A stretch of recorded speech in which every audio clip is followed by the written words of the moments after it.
Vamos ver, tomara que a gente consiga enxergar o vídeo. Rogério, tudo certo aí? Deixa os áudios desligar todo mundo. Como é, Rogério? Não precisa. Ah.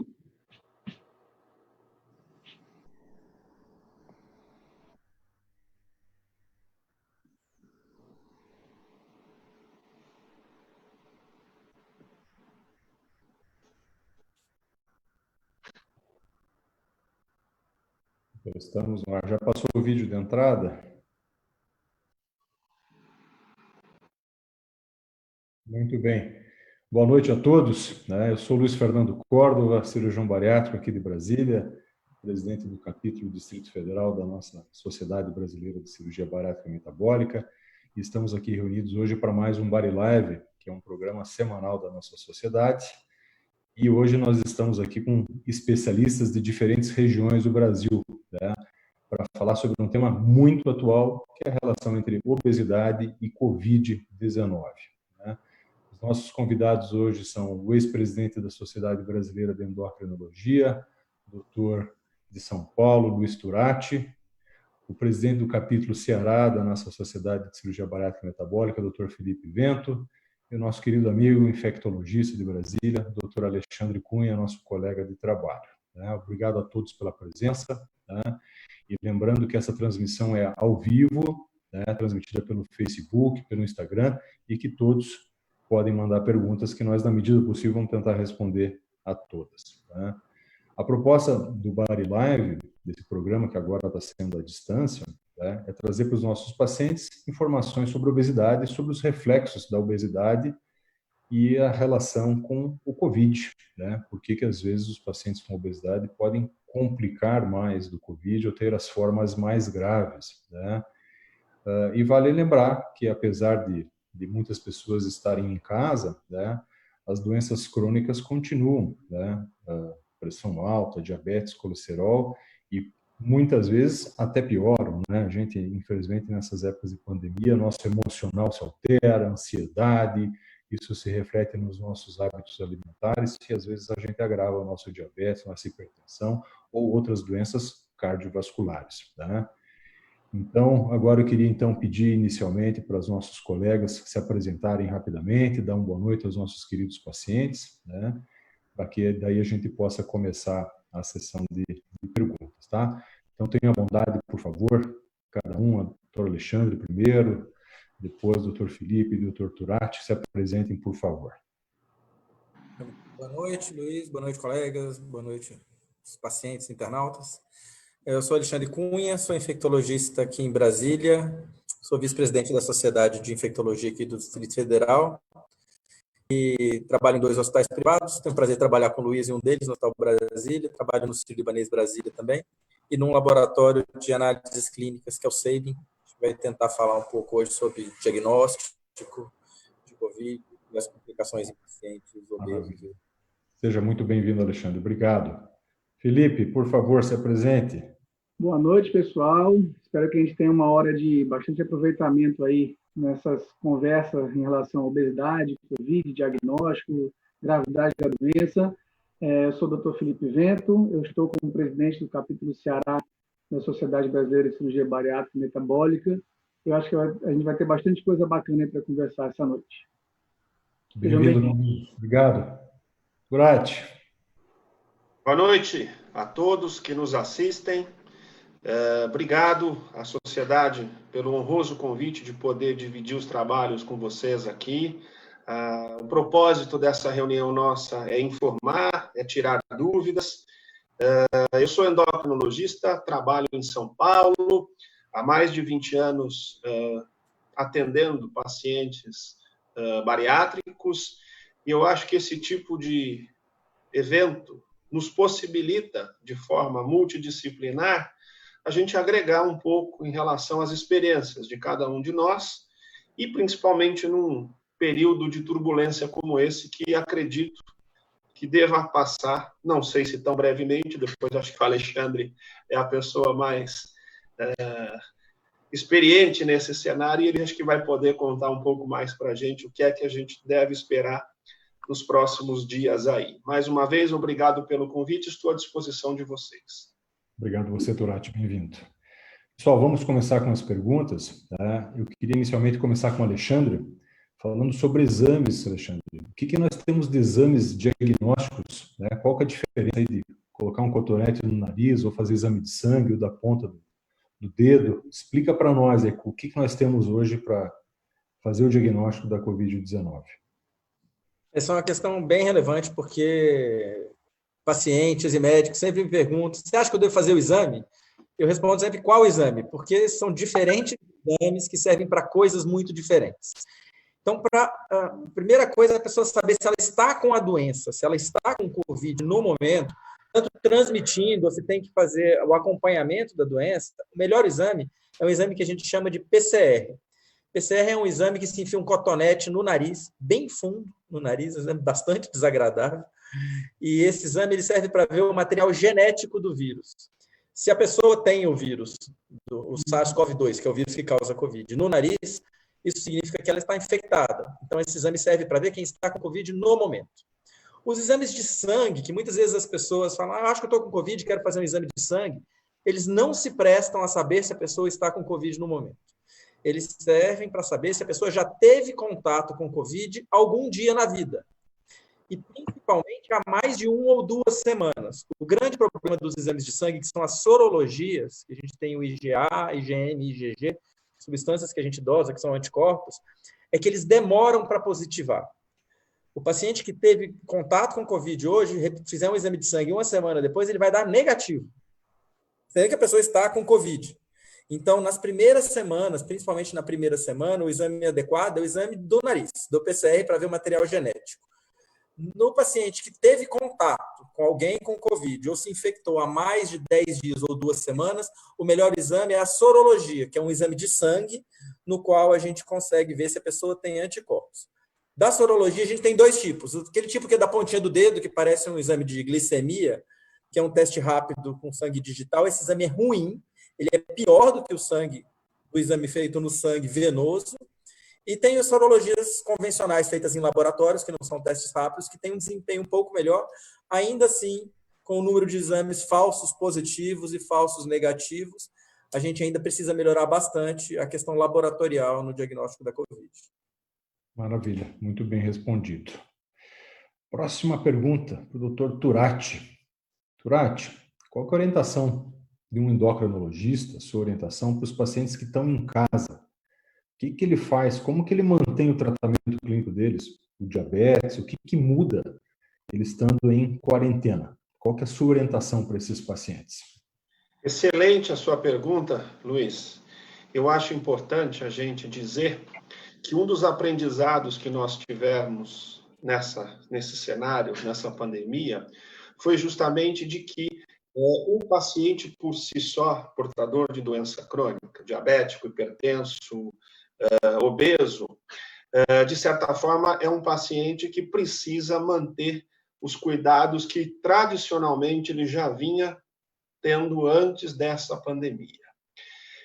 Muito se diz, ou muito se pergunta, se diabetes e obesidade aumentam o risco de se infectar por Covid.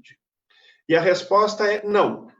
Na verdade, o que a gente sabe hoje é que os pacientes obesos e os pacientes diabéticos, principalmente aqueles mais descompensados, mais descontrolados, eles têm um risco maior de apresentarem complicações da Covid, não de virem a se infectar pelo vírus. Então, é importante, nesse momento, justamente um cuidado mais rigoroso em relação à alimentação, em relação também à questão de peso. A gente sabe que existe uma dificuldade maior nesse momento da prática de atividade física. Muitas vezes a pessoa em casa acaba buscando alimentos que são mais fáceis e, consequentemente, boa parte deles são mais calóricos e podem não só agravar a questão do peso, mas também descompensar os níveis glicêmicos. É importante que esses pacientes se mantenham em contato com o seu médico. Se não for da forma presencial, nós temos a telemedicina hoje, que é uma ferramenta importante e que fez com que a gente aprendesse que por telemedicina dá para você, de uma maneira bastante importante, conseguir com que esse paciente se mantenha aderente àquilo que antes da pandemia você havia combinado com ele. Maravilha, ótimo, excelente. Vamos continuar com o Felipe Vento. O cara, Ceará foi uma situação mais grave, né? Um dos destaques no país aí, número de casos, né? E com certeza se criou muito pânico na população, né? A minha pergunta para você é, né? Como que você tem orientado seus pacientes que têm critério de indicação cirúrgica, que são pacientes com indicação de bariátrica e estão com medo de operar, né? O que você fala para esses pacientes? O que mudou em relação ao que você falava antes da pandemia e agora depois? Conta para nós. Aí, Luiz Fernando, tem dois momentos, né? O primeiro é realmente no pico da epidemia. Fortaleza realmente é uma cidade que ainda está muito afetada com a doença, né? Então, todos os hospitais privados da cidade estão com muitos pacientes internados e realmente a cidade de Fortaleza e praticamente o estado do Ceará parou as cirurgias eletivas, inclusive as cirurgias eletivas essenciais, a cirurgia bariátrica, e tem realmente mais de um mês, 2 meses, que a gente não está conseguindo operar nenhum desses pacientes. E agora a gente começa lentamente uma tentativa de processo de retomada dessas cirurgias, né? Então, realmente, nessa fase que o risco realmente era grande do paciente pegar o COVID no hospital ou realmente ocupar um leito que já está sendo ocupado por um paciente com coronavírus, inviabilizou as cirurgias durante esse período aqui, tá? O outro lado da situação é realmente como o Turati estava falando, né? Cada vez mais a gente enxerga a obesidade como um fator de risco muito forte no caso do coronavírus e também de todas as doenças que vão aumentar a resposta inflamatória, né? E o coronavírus está se mostrando cada vez mais uma doença em graus avançados inflamatória. E, sem dúvida nenhuma, a obesidade é o grande fator de risco em todas as faixas etárias da doença, tá? Então, a orientação atual para os pacientes que estão em pré-operatório é reforçar que cada vez mais a gente realmente deve pensar no tratamento mais eficiente para a cirurgia, para a obesidade, perdão, e aí a cirurgia se enquadra nesse leque de tratamentos, e que o paciente continue fazendo, na medida possível, o pré-operatório. Essa semana, todas as clínicas aqui em Fortaleza estão reabrindo os consultórios. Então, nesse período, todos os últimos 2 meses, nós continuamos no atendimento por telemedicina, tá? Então, como o Turati falou, é um atendimento muito mais encaminhado a manter os tratamentos já propostos anteriormente, tentar segurar e conversar com os psicólogos na questão da ansiedade, manter um contato com as nutricionistas para manter a alimentação mais balanceada possível, mais equilibrada possível, e que é a base do tratamento, né? Então, esses pacientes, talvez, que tenham passado por um preparo até um pouco mais fidedigno de uma alimentação mais balanceada, um contato com um psicólogo mais intenso, talvez, quando ele for para a cirurgia, ele tenha até um resultado bacana, mais bacana ainda do que a gente já vê no nosso dia a dia, né? Então, nesse conceito, a gente tem feito isso. Tem mantido um atendimento online para manter o paciente em pré-operatório, ainda em tratamento para a obesidade dele, e acredito que nos próximos dias a gente vai começando a retomada aqui no Ceará, ainda de uma forma muito lenta, muito responsável, né? A gente ainda está aguardando as liberações dos nossos secretários de saúde, dos nossos diretores técnicos de alguns hospitais privados daqui, do próprio CREMEC aqui do Ceará, para a gente poder estar voltando aí às cirurgias. E a gente julga, sim, que a cirurgia bariátrica é considerada como uma cirurgia eletiva essencial. Então, uma das primeiras que vai voltar a ter liberação de acordo com o Conselho Federal de Medicina e também no Conselho Regional aqui do Ceará. Maravilha. Nosso país é muito grande, né? As recomendações têm que ser regionais de acordo com a sua realidade, né? Sem dúvida nenhuma, não dá para comparar. 7% aqui foi 1,5%, né? Então, acho que isso modifica muito esse retorno, né? Muito bem. Luiz, isso aí é uma coisa muito importante da gente frisar, que não existe nenhuma recomendação sobre nada, sobre lockdown, distanciamento, retorno de cirurgia, que possa ser tomada de maneira uniforme para um país continental igual ao nosso. Tem um estudo da Universidade de Pelotas, que chama Epicovid agora, que fez um estudo em várias capitais brasileiras, viu que em Manaus 17% da população já teve contato com o vírus, enquanto Brasília menos de 1%. Rio e São Paulo perto de 3%. Não dá para comparar essas realidades. Então, importante que o gestor local, né, o gestor municipal, o secretário estadual, façam as medidas de liberação de cirurgias eletivas, distanciamento, volta de comércio, de acordo com a realidade local. Isso é muito importante frisar. Perfeito, perfeito, né? E eu acho que é importante a gente falar que, infelizmente, muitas pessoas encaram a obesidade, às vezes, de uma forma errada, como se fosse um problema estético, simplesmente, né? E a gente tem que lembrar que é uma doença cardiovascular, é uma doença relacionada ao diabetes, à hipertensão, à apneia do sono, e que, infelizmente, são pacientes que podem se agravar, né? Muito bem. Alexandre, o que vai mudar depois do Covid? Por quanto tempo a gente vai ter que usar máscara, usar álcool gel, né? O que a gente tem que falar para as pessoas, né? Para voltar à sua vida? Você vai voltar, mas você vai ter que manter isso. O que a gente fala? Tem uma palestra do Leandro Carnal de 2 horas, ótima sobre isso. Tem 2 minutos. A vida pós-Covid. Vai mudar muita coisa, né? A gente vai mudar relações de trabalho. Isso aqui que a gente está fazendo já é uma mudança, né? Com certeza a gente vai ter muito mais lives e muito mais fácil a gente se reunir, né? Brasília, São Paulo, Fortaleza, se reunir em vídeo, do que pegar um avião e ir lá e dar uma palestra. Então, essas relações vão mudar, as relações de trabalho, e no dia a dia, algumas coisas devem ficar. O uso de máscara é algo que eu acho muito cultural. Enquanto em alguns países do Oriente isso está bem impregnado na cultura, acho difícil que isso vingue no Brasil de maneira ostensiva, né? A gente é um povo muito acolhedor, que gosta de abraçar, então eu acho pouco provável que a gente mantenha esses hábitos. Agora, hábitos de higiene, hábitos de álcool gel, limpeza de mão, essas coisas devem ficar, e é uma boa herança. A gente já teve isso em 2009, quando garantindo sua trip, também outro planeta, se o céu é limite. A gente teve em 2009, quando a gente teve o H1N1, a gente teve algumas heranças nesse sentido de manter essas coisas. Do resto, da parte médica em si, a gente vai ter mais conhecimento sobre como lidar com pandemias futuras. Essa não é a primeira pandemia da humanidade, não é a última, e o conhecimento sobre distanciamento social, isolamento, lockdown, medidas de triagem hospitalar, preparação de pessoal hospitalar para a pandemia, então isso vai mudar.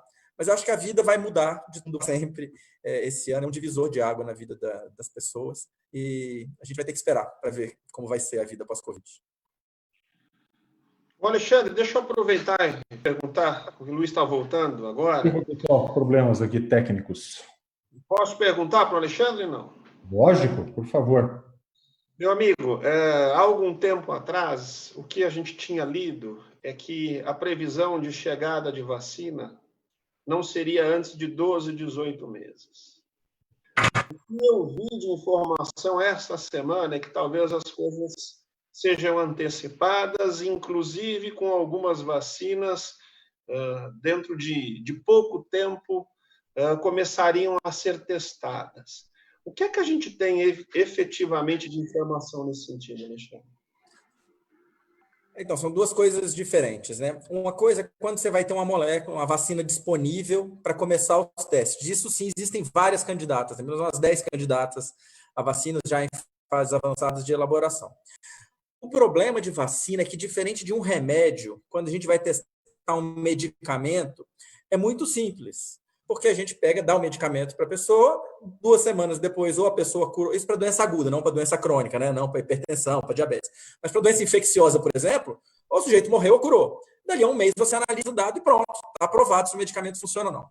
Vacina, depois que você desenvolve, Luiz, a vacina, você tem que fazer um trabalho de vacinar uma parte da população, não vacinar outra parte, e deixar essa população exposta, e daqui a uns 6 meses você comparar o número de pessoas que se infectaram no braço que tomou vacina e no grupo que não tomou vacina. Isso, do ponto de vista experimental, é muito mais difícil e demorado. Porque não é ético, obviamente não é ético, você dar uma vacina para um grupo e expor ela deliberadamente à doença para ver se a vacina funciona. Isso não pode se fazer. E o período de infecção de uma boa parte da população espontaneamente demora. Então, todas as vacinas que foram aprovadas até hoje, a fase de testes de vacina demorou mais que 6 meses. Não é o desenvolvimento. Então, achar a vacina não é difícil. Fazer o estudo para ver se a vacina funciona, isso é difícil e demorado. Então, os dados não devem ser publicados antes de 6 meses daqui. Por isso que vai ser para o ano que vem. E no ano que vem, provavelmente, a maioria dos lugares já vai ter controlado essa epidemia de uma maneira bastante significativa. Então, a eficácia da vacina é bastante questionável. A vacina deve chegar tarde, quando o coronavírus já tenha infectado boa parte da população e a gente tenha adquirido o que chama imunidade de rebanho. A maioria das pessoas já vão estar imunizadas e o vírus vai ter dificuldade de se espalhar porque não vai achar mais hospedeiros suscetíveis. Embora eu torça muito pela vacina, infectologista é tarado por vacina, a gente ama vacina para tudo. Eu não coloco todas as minhas fichas em vacina para essa doença específica, justamente pela dinâmica do vírus. Assim, não é a minha maior esperança. Ok. Vamos lá. Turati, por que o paciente obeso complica mais quando contrai Covid? Excelente essa pergunta. Isso foi visto já desde o começo, quando a pandemia acometeu o pessoal lá no Oriente, especialmente na China. Esse comportamento também se repetiu na Europa e, consequentemente, aqui no Brasil, nós temos visto que pacientes obesos, e até numa faixa etária mais jovem do que aquilo que anteriormente acreditava-se, que eram os pacientes que complicariam, mas pacientes obesos mais jovens também complicam. O que acredita-se, e acho que isso é uma teoria multi-explicativa, é de que a obesidade é o que a gente chama de um processo inflamatório crônico. Só para o pessoal entender. Às vezes as pessoas acham que inflamação é só quando a garganta dói, quando o ouvido dói, quando uma articulação dói. Essa é a inflamação aguda. Existe o que a gente chama de processo inflamatório crônico, né? A obesidade, principalmente aquela obesidade chamada de obesidade abdominal, que está mais relacionada com riscos de diabetes, de doenças cardiovasculares, isso, de uma maneira geral, faz com que esses pacientes tenham uma inflamação crônica.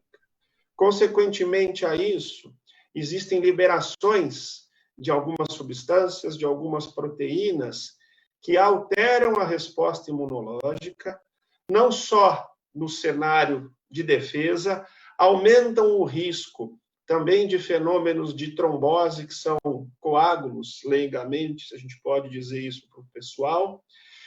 E acredita-se também, isso ainda tem alguns estudos mostrando que sim, outros ainda não categorizam esse cenário, de que o tecido gorduroso, de que o tecido adiposo seria um excelente depósito para o vírus. E pacientes mais obesos, principalmente os obesos abdominais, teriam uma quantidade de vírus teoricamente maior, e esse vírus poderia demorar mais tempo, levando a esses fenômenos relacionados à inflamação crônica e, consequentemente, também a um desfecho pior. Pelo menos foi isso que eu li. Eu não sei se os outros colegas têm algo diferente para acrescentar, mas o que eu li foi isso. Algum comentário, Alexandre, sobre obesidade? O paciente complica mais ou não? Estamos sem o som agora, Alexandre. Acho que os mecanismos para explicar ainda estão em elucidação, né, Trati? A gente tem várias hipóteses, mas a gente não sabe exatamente. Agora, o que é fato, o que é indiscutível, é que os pacientes obesos evoluem muito mais graves do que os não obesos, principalmente dentre os jovens. Porque os jovens com Covid, 30, 40 anos, evoluem muito bem. Se complicam 1 a cada 1.000. Assim, a mortalidade nesse grupo é 1 a cada 5.000, 1 a cada 2.000. Assim, são pacientes que vão bem, vão tranquilos. Mais jovens ainda, 20 anos, 30 anos, esses nem internam, ficam tranquilos.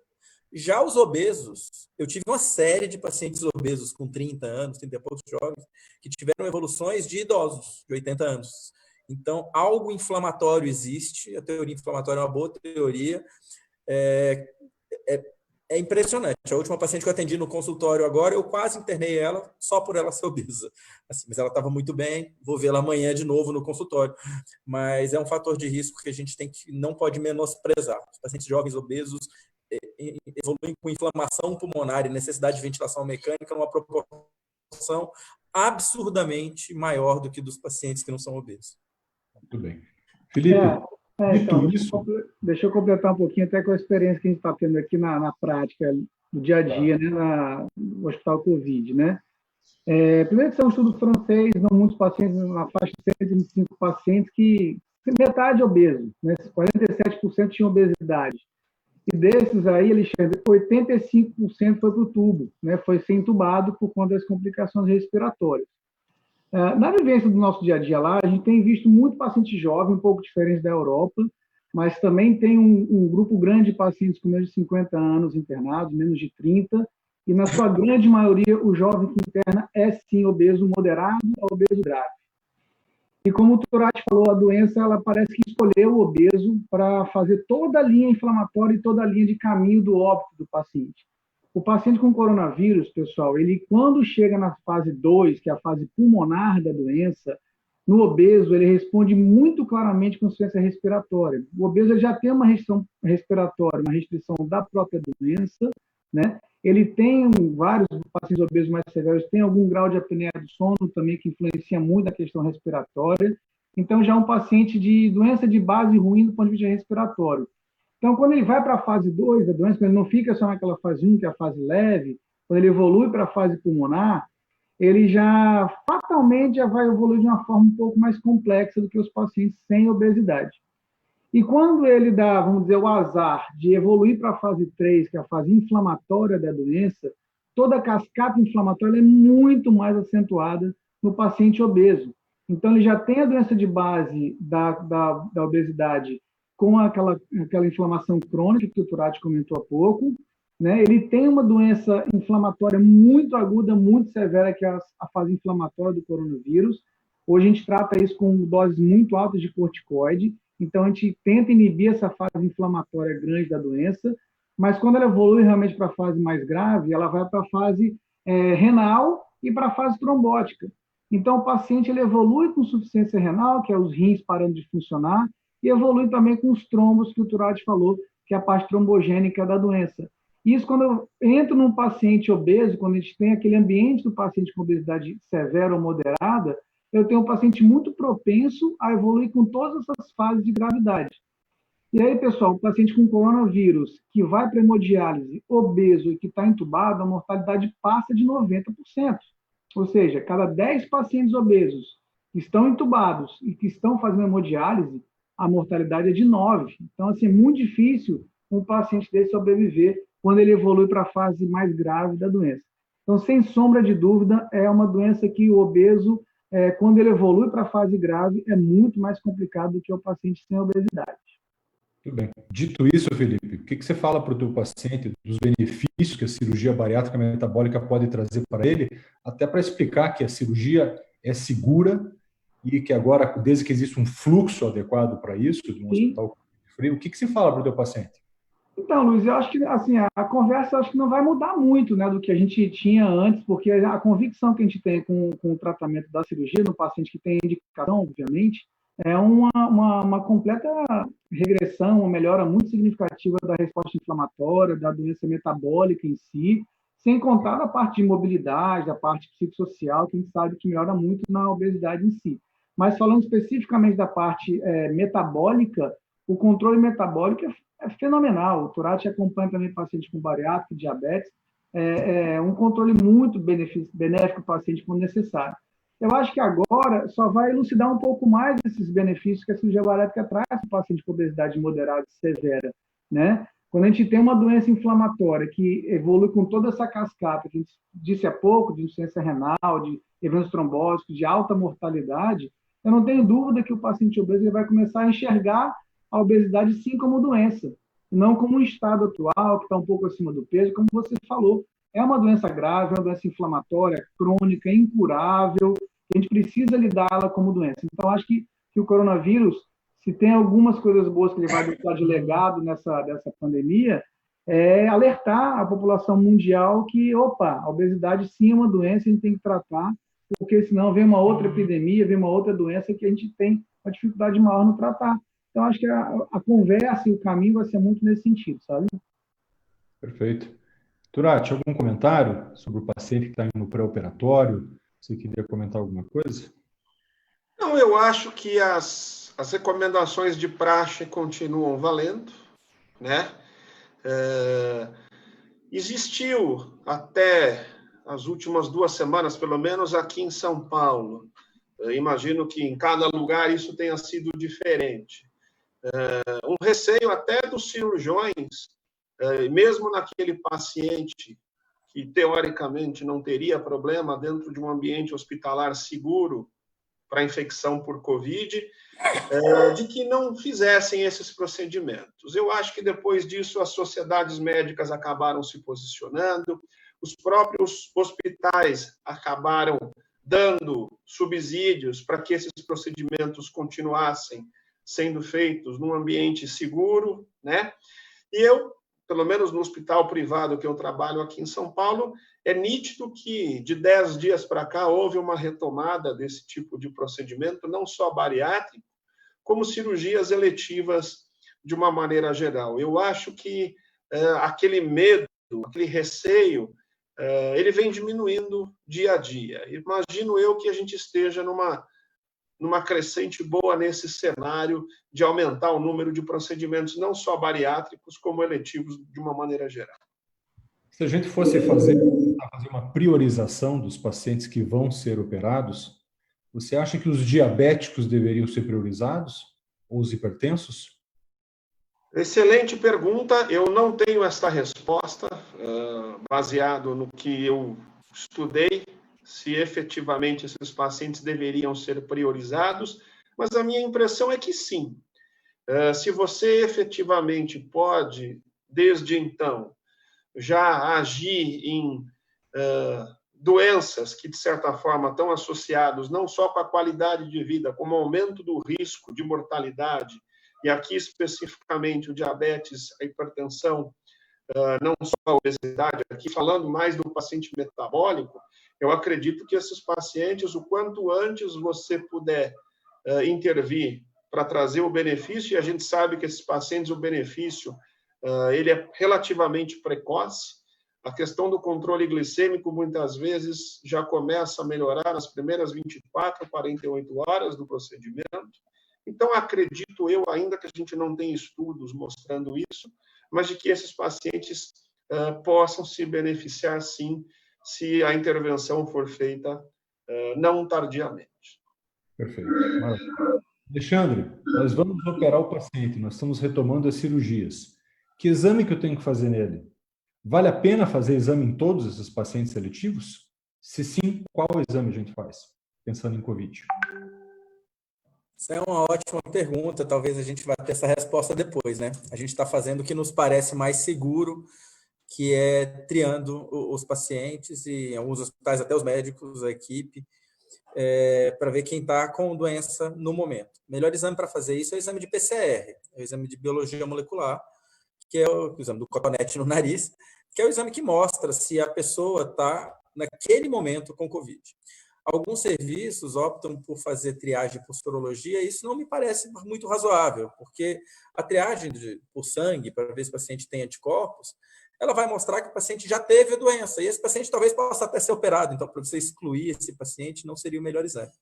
E nos primeiros dias o paciente pode estar com Covid e esse exame vem negativo. Então eu não recomendaria uma triagem com exames sorológicos, e acho que o melhor teste é o exame de biologia molecular. Qual é o problema? Qual é o gargalo? Esse exame demora às vezes, né? A gente não consegue fazer esse exame, vai lá, vou operar à tarde, faz o exame de manhã, dali a meia hora eu dou o resultado. Dependendo dos serviços e da disponibilidade do laboratório, isso varia muito. Tem estados que o estado inteiro não faz o exame, tem que mandar para fora. E mesmo em Brasília, a gente é muito privilegiado, né? Na questão laboratorial, a gente consegue o resultado em 24 horas. Assim. Mas em São Paulo chegou uma época onde estava bem difícil, cidade grande, muito bem dotada de laboratórios, onde demorava 3, 4 dias para ter o resultado de uma reação de PCR. Então, isso depende da quantidade de pacientes, da capacidade de laboratório. Mas o melhor exame é esse, que é o exame de PCR para ver se tem vírus no nariz. E o problema é quando fazer esse exame. Então, depende de quando o seu laboratório vai conseguir entregar esse exame. Você pede tantos dias antes para operar o paciente depois. Isso confere uma segurança adicional, uma segurança extra de você não operar um paciente que ainda está naquela fase onde ele vai piorar uma semana depois. Existe um trabalho europeu também que mostrou que pacientes operados que não sabiam que tinham Covid, quando descobriram, tiveram mais complicações depois, e a partir daí a gente começou a triar esses pacientes. Então, isso dá uma segurança adicional. E acho que se fizer todas essas coisas e pesar o risco-benefício de cada tipo de cirurgia, dá para a gente ir retomando gradualmente as atividades. Você acha que isso tem que perdurar durante quanto tempo, passada a crise da pandemia? Você acha que isso vai ter que virar uma rotina para nós? Não, não acho. Mas, de novo, a resposta é absolutamente regional. Então, provavelmente, Manaus, que talvez seja quem está mais avançado, Amazonas, daqui a um mês e pouco vai dar para liberar isso. Se você faz 1.000 exames e não vem um positivo, não vale. Não é custo efetivo você fazer um exame em 1.000 pessoas para suspender uma cirurgia. Mas em algumas cidades, onde a epidemia ainda vai estar em andamento daqui a 2, 3 meses, isso vai ter que perdurar. Então, essa pergunta de até quando faremos isso depende de como tiver a circulação de vírus na sua cidade, no seu município. Fortaleza, por exemplo, onde o Felipe está, já está bem adiantado, eles já vão começar uma curva de declínio e provavelmente lá eles vão poder acabar com essa prática de triagem mais cedo. Não sei se setembro, outubro, novembro, e talvez aqui em Brasília a gente fique até mais o fim do ano. Então, essa vai ter que ser uma decisão tomada por instituição, conhecendo a epidemiologia do seu estado, vai decidir, vamos levar até quando não se mostrar mais necessário. Como eu te falei, chegar em dezembro, não vai fazer sentido você fazer o teste em 1.000 pacientes de pré-operatório para achar um positivo, não vale a pena, isso não é custo efetivo do ponto de vista médico. Perfeito, muito bem respondido. Turati, o que vai mudar no pós-pandemia, no tratamento clínico do obeso, do diabético? Você acha que muda alguma coisa? Eu acho que o cuidado e, eventualmente, os pacientes que fazem testes poderem entender melhor o que aquele resultado significa, e, em cima disso, tomar uma atitude de forma proativa e de um conhecimento maior da doença, eu acho que, nesse cenário, a gente pode ter coisas positivas.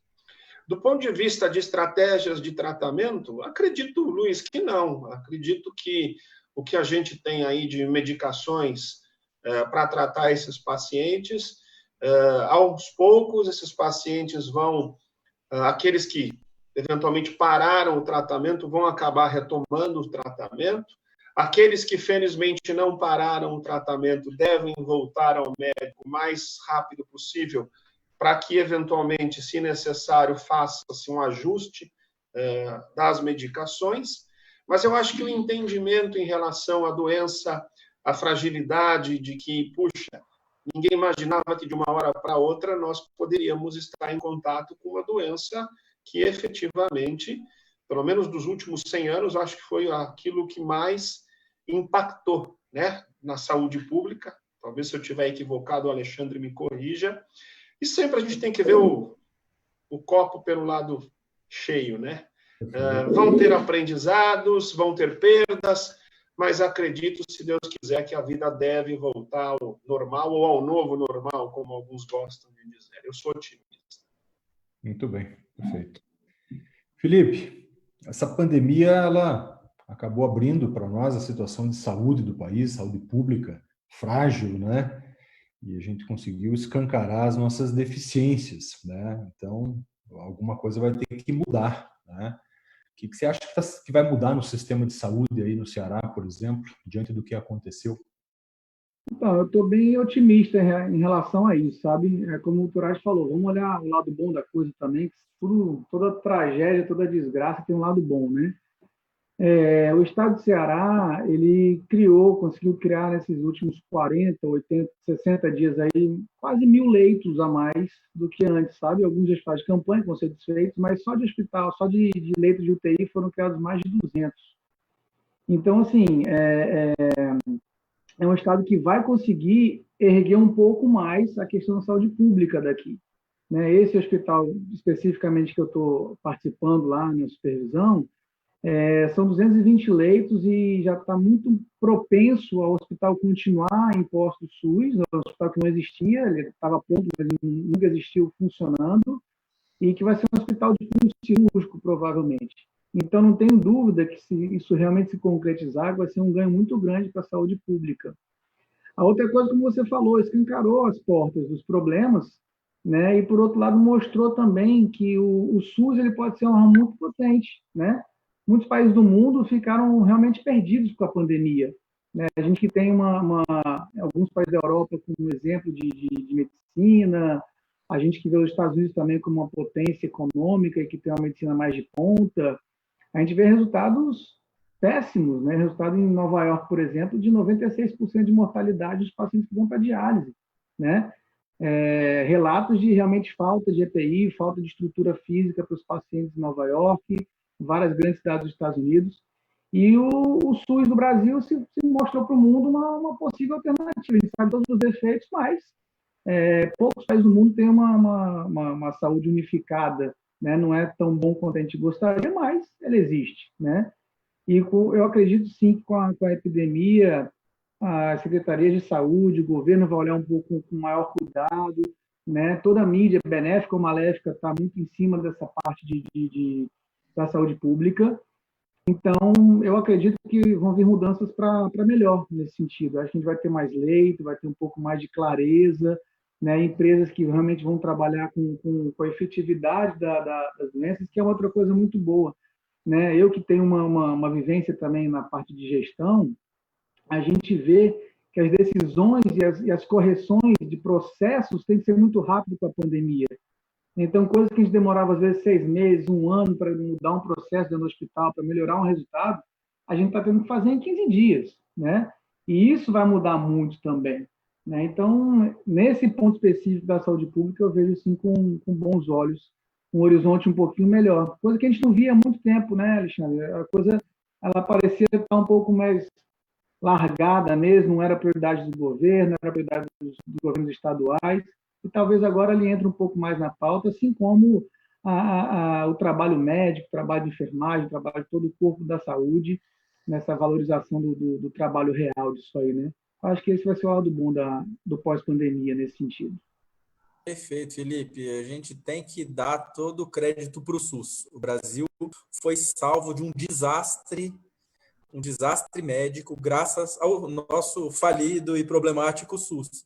Mas se a gente não tivesse o SUS aqui no Brasil, a gente ia ter experimentado calamidade pública de um grau inimaginável. Como você falou, Nova York, que é uma cidade onde não existe, grande parte da população não tem condição de ter um plano de saúde e não tem assistência pública. Vocês viram, uma cidade rica, um país muito mais rico que a gente, e desastre. Provavelmente a letalidade em Nova York vai ser maior do que a letalidade no Brasil, o que é engraçado da gente pensar isso. Graças ao SUS, com todos os problemas que tem, a gente consegue, 80% da população brasileira hoje depende de SUS, né? Só 20% tem saúde suplementar. Então, para essa população mais frágil, a gente precisa apoiar sempre, fortalecer o SUS. Eu não trabalho na rede pública, eu reconheço que ele é fundamental do ponto de vista de saúde pública no Brasil e é o que salvou a gente, sem dúvida nenhuma. Eu queria dar o meu testemunho aqui em Brasília. O hospital referência do SUS para Covid é o HRAM, Hospital Regional da Asa Norte. Como a coisa funciona bem, né? Ambulatório de triagem, local de internação, isolamento. Nossa, realmente louvável. Você tem toda a razão. Nosso sistema funciona, graças a Deus, muito bem, né? Então, amém. Alexandre, conta para nós o que você acha dentro de um hospital privado, qual que deve ser o fluxo, o que muda nessa época para a gente poder voltar com mais segurança nas cirurgias eletivas. Você que ajudou a montar isso, conta para os pacientes até para dar uma tranquilizada neles. Então, eu acho que foi o Turati que já falou uma coisa muito importante. A gente viu em todos os lugares onde teve pandemia antes da gente, a gente teve uma vantagem, se é que dá para falar em vantagem nessa pandemia, que é a vantagem do tempo, de ter chegado depois. Então, a gente viu a experiência da Itália, da Espanha, da França, tudo que fizeram errado para a gente não repetir. Embora algumas coisas a gente esteja querendo repetir, né? Mesmo tendo visto o exemplo errado. Mas na maioria dos locais onde a epidemia aconteceu antes, a gente conseguiu tirar algumas lições. Então, uma lição é essa de não adiar coisas nesse tratamento de problemas de saúde necessário. A gente viu que morreu muita gente de doenças crônicas, porque tinham medo de ir ao hospital para pegar Covid, e aí o diabético descompensava, o paciente cardiopata fazia um edema de pulmão, e todos esses pacientes que precisam de acompanhamento médico regular ficaram 3, 6 meses sem ir no médico, e aí esses acabaram aumentando a mortalidade por outras causas. Então, o local onde teve Covid, e a população ficou com medo, falou, não vou na consulta e não vou no hospital, aumentou. O que a gente fez com isso? Os hospitais aqui no Brasil, a grande maioria dos hospitais privados e públicos se prepararam muito bem e estabeleceram fluxos separados. Então, o paciente que, quando chega no hospital, se ele é um suspeito de Covid, se ele está com sintomas respiratórios, ele é encaminhado para uma ala do hospital onde ele não entra em contato com os pacientes cirúrgicos da cirurgia bariátrica, com os pacientes de pronto-socorro, o cara que quebrou a perna, com o sujeito que é diabético. Esses estão atendidos em outro local, para não ter esse risco de transmissão dentro do hospital. Então, nos hospitais públicos e privados que fizeram bons programas, infelizmente não todos, mas a grande maioria, acredito que sim, esses hospitais conseguiram diminuir a transmissão intra-hospitalar para níveis muito baixos. Os pacientes de Covid são tratados numa ala, os pacientes não Covid são em outra ala, e os pacientes que têm dúvida, que estão esperando resultados, ficam numa ala intermediária para decidir para que ala eles vão. Dessa maneira, me parece bastante seguro que a gente atenda esses pacientes com doenças crônicas que precisam ser atendidos no hospital, com doença cardíaca, doença pulmonar, diabetes, e também os pacientes de cirurgias eletivas, que provavelmente eles não vão entrar em contato com ninguém no hospital de Covid. O risco hoje de se contrair Covid sendo paciente dentro do hospital provavelmente não é muito diferente do mercado. O vírus circulando e as pessoas estão retornando às atividades, comércio e tudo. O hospital, por ser um ambiente bem controlado, os riscos são bem minimizados. Isso pode dar alguma segurança e tranquilidade para o paciente. O Turati já falou bem no início, essa mensagem é muito importante. Não deixem de fazer suas consultas de rotina, não deixem de procurar um hospital quando tiver com uma dor de cabeça insuportável, com a suspeita de AVC, dor no peito. Corra, vá para o hospital, porque a chance de você ter problemas por não ir é infinitamente maior do que a chance de você ter problemas por ter ido. Então, os hospitais são ambientes relativamente seguros agora com as medidas que foram tomadas. Então, complementando aí, Luciano, a fala do Alexandre, uma coisa muito importante para o paciente ficar atento é que, primeiro, nesse momento, a pessoa mais preocupada em que você, paciente, não fique doente, num caso de uma cirurgia letiva, é a sua equipe médica, é o seu cirurgião. Né? Por quê? Porque é sabido que o paciente operado em vigência de coronavírus, como é uma doença que tem um cunho inflamatório e a cirurgia também gera uma resposta inflamatória, é um paciente com uma possibilidade de complicação muito maior. Então, tanto você quanto o seu cirurgião ele vai ter todo o cuidado possível e imaginário, tá? Para fazer os exames necessários, e aí vai uma história clínica muito acurada. Aí a gente está voltando um pouquinho também, no meio cirúrgico, a velha e boa história clínica, né? Então, a clínica é soberana sempre, é o Turati gosta, né? Quando o cirurgião fala assim, né? A clínica é sempre soberana. Né? Então, uma clínica soberana, e quando tem uma sessão de tomografia de tórax, essa história clínica, às vezes, está levando muito em consideração e tem um resultado mais rápido, uma acurácia razoável em relação ao SUAB, que é o examezinho do cotonete. Então, existe todo um protocolo para o paciente poder estar voltando à cirurgia, e ele vai ser, sim, operado num ambiente muito seguro, para ele não ser contaminado durante o processo, e, obviamente, vai ser regionalizado. Brasília está operando, Goiânia está operando, Mato Grosso está operando, Manaus não está, Fortaleza não está, São Paulo alguns hospitais estão, mas aqui a gente vai voltar devagarinho, mas vai voltar com toda a responsabilidade e com todo esse cuidado, e eu acredito que você está certo, Alexandre, acho que até final do ano, aí, outubro, novembro, a gente vai ter que ter um cuidado muito severo, né? Fortaleza agora começou a liberar o lockdown, as pessoas estão voltando para as ruas, então existe uma preocupação grande. Os interiores agora que estão aumentando a incidência da doença, né? Então, assim, ainda vai uns 4, 5 meses aí, não tem dúvida de que a doença vai estar muito severamente nos perturbando, né? Então, a gente, como cirurgião, tem obrigação de ter todo esse cuidado com o paciente, né? Então, isso é importante. Turati, aí em São Paulo, como que está acontecendo essa retomada? Como que os hospitais criaram fluxos para atender esses pacientes seletivos aí? Exatamente do jeito que comentamos aqui anteriormente. No hospital onde eu trabalho, felizmente, o prédio dos consultórios é um prédio diferente do prédio onde os pacientes ficam internados. Então, isso faz com que o paciente que vem à consulta, ele tenha uma entrada, uma recepção e um elevador diferente daquilo que os pacientes que efetivamente estariam infectados, são fluxos diferentes. Uma outra coisa que eu queria comentar, acho que até agora a gente não falou, os pacientes que foram operados. Nas semanas, por exemplo, que antecederam essa história toda, né? A gente não sabia, foi algo repentino, e a gente tem aí uma série de pacientes que estão aí no 3º mês de pós-operatório, e que nessa fase, em teoria, onde há uma necessidade de cuidados maiores, no que se refere à alimentação, à transição de dieta, a questão de suplementação, eu acho que alguns deles podem ter sentido um pouco, não desamparados, porque a gente sabe que o médico está lá para, de uma maneira ou outra, acolher e orientar, mas talvez ficaram um pouco perdidos nesse cenário. Teriam retornos com o cirurgião, provavelmente 15 dias depois, uma semana ou 3 semanas depois, e acabaram não vindo. Então, é importante ouvir a opinião de vocês, principalmente os 2 cirurgiões, Felipe e Luiz, de como é que vocês vivenciaram isso. E os pacientes que vocês operaram semanas antes dessa história acontecer, como é que eles estão? O que é que vocês têm de dica prática nesse? Então, Turati, eu não tive muito problema, porque rapidamente a gente criou realmente esse mecanismo de atendimento online para os pacientes um pouco mais 2, 3 meses de pós-operatório, e para aqueles pacientes com menos de um mês, a gente continua atendendo no consultório esses retornos operatórios, tá?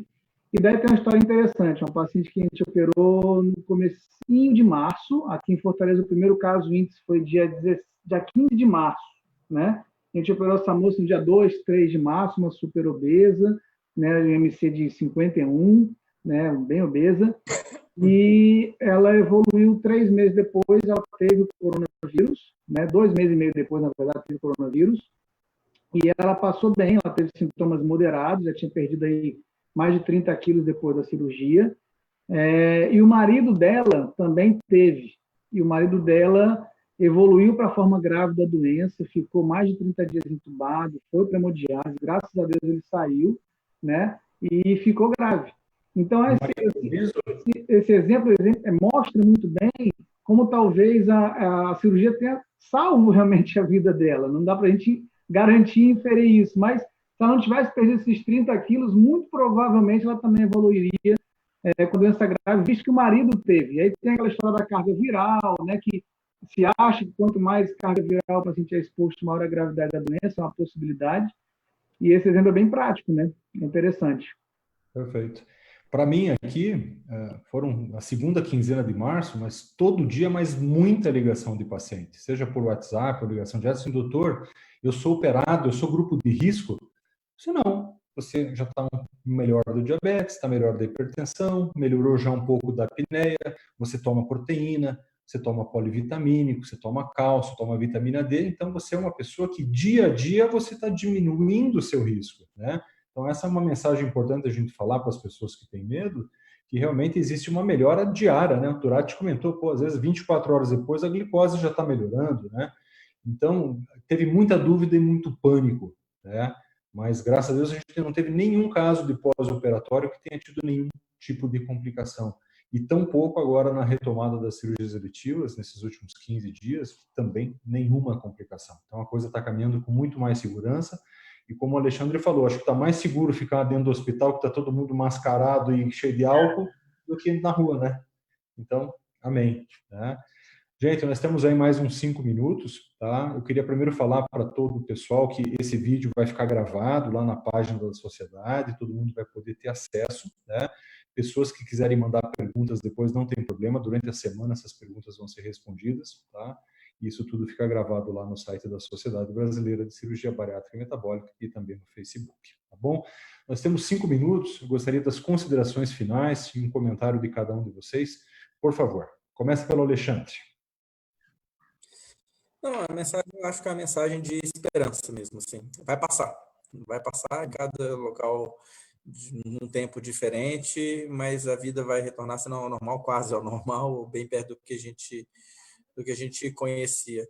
Importante a gente ter resiliência, ter empatia, ajudar as pessoas, as pessoas que estão doentes, solidariedade e sem desespero. A gente não pode nem banalizar a epidemia, que é sério, é um problema de saúde pública, e a gente não pode se desesperar, achar que esse apocalipse, que tudo acabou. É importante ficar centrado e no fim do ano vai todo mundo se abraçar no Natal, se beijar, dar os abraços e beijos que não foram dados agora.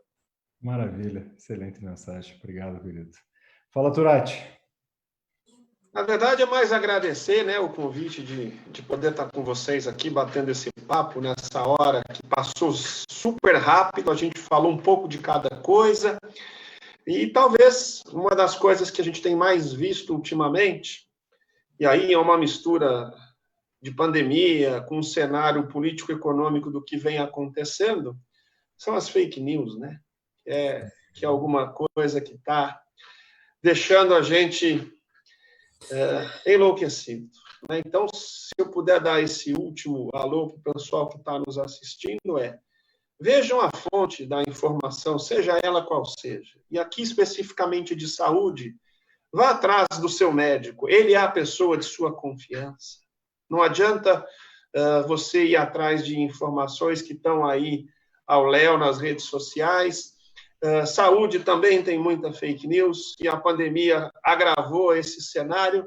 Então, lembrar que o seu médico, nesse contexto, é a pessoa que pode te amparar da melhor maneira possível, porque é ele que conhece o seu caso. E, consequentemente, a isso, ele é o profissional mais gabaritado para te orientar. Acho que é isso aí. Não for pessoalmente, vai ser por telemedicina, né? Exato. Maravilha. Muito obrigado. Obrigado, eterno parceiro da sociedade, Turati. Muito obrigado. Obrigado. Felipe.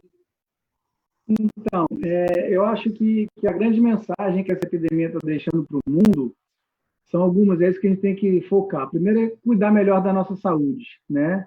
Se a gente levar em consideração que a gente dorme mal, que a gente come mal, que a gente tem estresse, que as doenças das grandes pandemias do mundo são a obesidade e a ansiedade e depressão, a gente tem que parar para repensar. E como a gente não tinha tempo para parar, para repensar, de repente cai uma epidemia, uma pandemia que nos obriga a ficar 15 dias, um mês em casa, refletindo, repensando em toda a nossa vida e dando essa oportunidade de aproveitar melhor a família, de se aproximar mais dos amigos, mesmo por teleconferência. Não tenho dúvida que todo mundo reviu vários amigos que há muito tempo não conversavam, mesmo que por vídeo.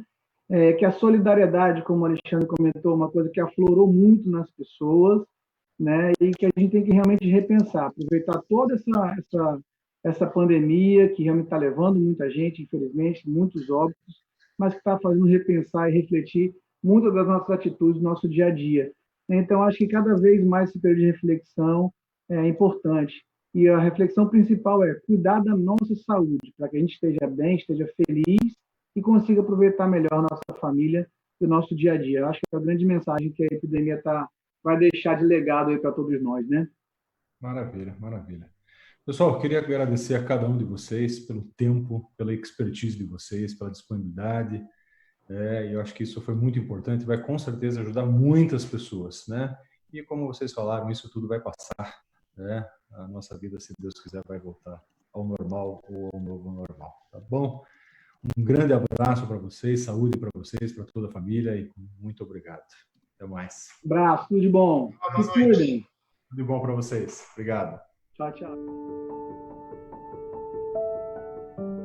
Eu fiz a cirurgia metabólica. Mudou completamente.